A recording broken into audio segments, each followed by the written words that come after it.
हम पूरे उस बिल को उस एक्ट को अनकॉन्स्टिट्यूशनल मानते हैं कि ये कानून कहीं ना कहीं संविधान के खिलाफ बना है। जो अमेंडमेंट्स हैं उसमें कई सारे पॉइंट ऐसे हैं जो पूरी तरह से संविधान को मटिया मेट करने वाले थे। नमस्कार, आप देख रहे हैं भारत एक्सप्रेस और मैं हूं आपके साथ आंचल मित्तल।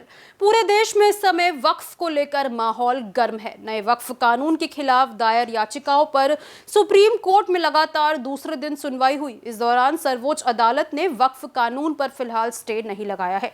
सुप्रीम कोर्ट ने सॉलिसिटर जनरल तुषार मेहता के इस बयान को रिकॉर्ड में लिया कि केंद्र 7 दिनों के भीतर जवाब देगा। शीर्ष अदालत ने कहा कि सॉलिसिटर जनरल ने कोर्ट को आश्वासन दिया है कि काउंसिल और बोर्ड को कोई नियुक्ति नहीं की जाएगी।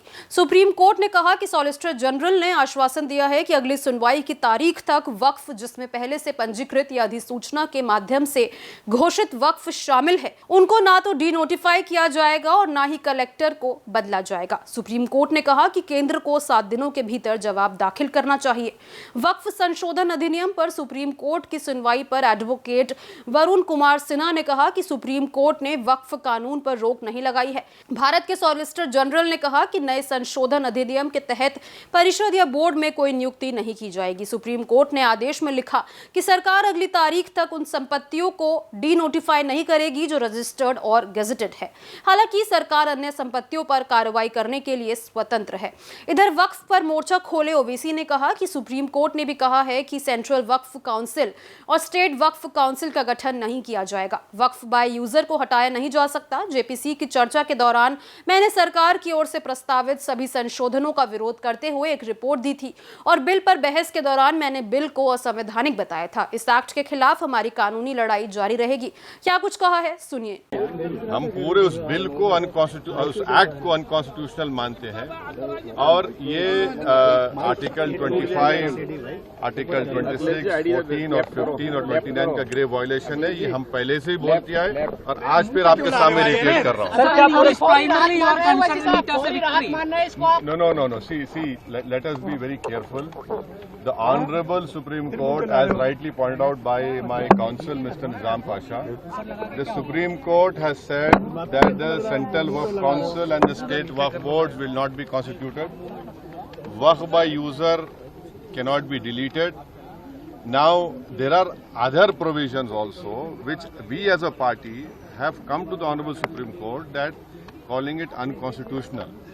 Now, whenever it will be heard, our counsel, Mr. Nizam Pasha, on behalf of me, will be arguing it. As you know very well, that during the deliberations of the Joint Working Committee, I have given a Dyson report opposing all the amendments that were proposed by the government. And during the debate in the Parliament on the consideration or passing of that bill, I have opposed each and every amendment. I have called it unconstitutional. I still call this law as unconstitutional, as violating the fundamental rights of Article 14, 15, 25, 26 and 29. So our legal battle will continue to ensure that this act, against this act will continue. देखिए, सवाल देखिए, आपको पूरे उस कानून को समझने की जरूरत है। अब 5 साल का मुसलमान प्रैक्टिसिंग रहेगा। 5 साल प्रैक्टिसिंग मुसलमान का तो रहेगा। अब उसको कौन डिसाइड करेगा? अब कोई महिला है, उसको कौन डिसाइड करेगा? तो ऐसे कई उसमें जो अमेंडमेंट्स के जरिए लॉ बनाया गया है, हम उसके आज भी मुखालिफत कर रहे हैं और कल भी अपोज करते रहेंगे। और लीगली हम सुप्रीम कोर्ट ने चैलेंज किए। हम उसको उन तमाम चीजों को violation of the fundamental rights मानते हैं। सुप्रीम कोर्ट की टिप्पणियों पर कांग्रेस नेता इमरान प्रतापगढ़ी ने कहा कि अंतरिम राहत के लिए मैं सुप्रीम कोर्ट का शुक्रगुजार हूं। कोर्ट ने लगभग वो सभी मुद्दे उठाए जो हमने संसद में उठाए थे। आज के फैसले से पता चलता है कि ये कानून संविधान के खिलाफ बनाया गया है। ये संविधान की जीत है, किसी पक्ष की नहीं। आने वाले दिनों में कोर्ट और राहत देगा और सरकार की जमीन हड़पने की साजिश को रोकेगा। क्या कुछ कहा, सुनिए। देखिए, माननीय उच्चतम न्यायालय ने जो आज अंतरिम रिलीफ दिया है उसके लिए माननीय उच्चतम न्यायालय का बहुत शुक्रिया।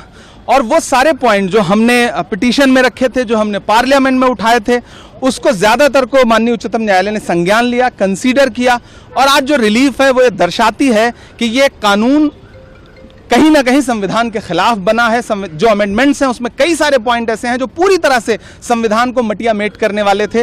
माननीय उच्चतम न्यायालय ने संज्ञान लिया और मुझे पूरा विश्वास है कि यह संविधान की जीत है, यह किसी पक्ष की जीत नहीं है, संविधान की जीत है। और आने वाले दिनों में जब फिर से सुनवाई होगी तो माननीय उच्चतम न्यायालय और मजबूती से इसमें रिलीफ देगा और सरकार की जमीन हड़पने की जो साजिश है उस साजिश को माननीय उच्चतम न्यायालय रोकेगा, मुझे पूरा विश्वास है। आपको बता दें कि सुप्रीम कोर्ट ने वक्फ कानून की संवैधानिक वैधता के खिलाफ दायर याचिकाओं पर जवाब देने के लिए केंद्र सरकार को 7 दिन का समय दिया। सर्वोच्च अदालत ने कहा कि इस बीच केंद्र वक्फ परिषद और बोर्डों में कोई नियुक्ति नहीं होनी चाहिए। शीर्ष कोर्ट ने कहा कि मामले में इतनी सारी याचिकाओं पर विचार करना असंभव, केवल 5 पर ही सुनवाई होगी। याचिकाओं पर सुनवाई के दूसरे दिन प्रधान न्यायाधीश संजीव खन्ना ने कहा कि अगर किसी वक्फ संपत्ति का रजिस्ट्रेशन 1995 के अधिनियम के तहत हुआ है तो उन संपत्तियों को नहीं छेड़ा जा सकता। आपकी इस पर क्या कुछ राय है, हमारे साथ कमेंट बॉक्स में जरूर शेयर करें। साथ ही ऐसी और खबरों के लिए हमारे चैनल को जरूर सब्सक्राइब करें।